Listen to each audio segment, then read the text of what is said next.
বিদেশ থেকেই আগামী নির্বাচনে প্রবাসী বাংলাদেশিদের ভোট দেওয়ার সুযোগ নিশ্চিতে কাজ করছে ইসি।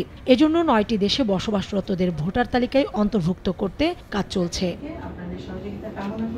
কার্যক্রম চলমান থাকা ৯ দেশ থেকে ভোটার হতে আবেদন করেছেন ৪৭,৭১৩ জন। এই সংখ্যা প্রত্যাশার চেয়ে কম জানিয়ে এনআইডি মহাপরিচালক বলেন, প্রবাসীদের ভোটার হওয়ার আগ্রহ বাড়াতে কাজ করছে ইসি ও দূতাবাস।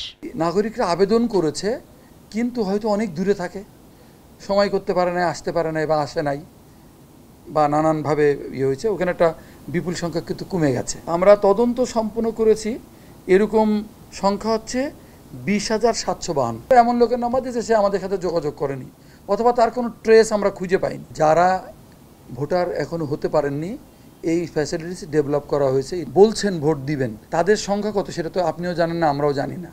কিন্তু আপনি যদি সুবিধাটা পৌঁছে দিতে পারেন, তাহলে হবে কি, যারা আগ্রহী তারা অন্তত ইনক্লুড হতে পারবে। এনআইডি মহাপরিচালক জানান, এ মাসেই জাপানে শুরু হচ্ছে ভোটার তালিকার কাজ। 2 মাসের মধ্যে আরও 5 দেশে আর এবছরে আরও 10টি দেশে শুরু হবে কার্যক্রম।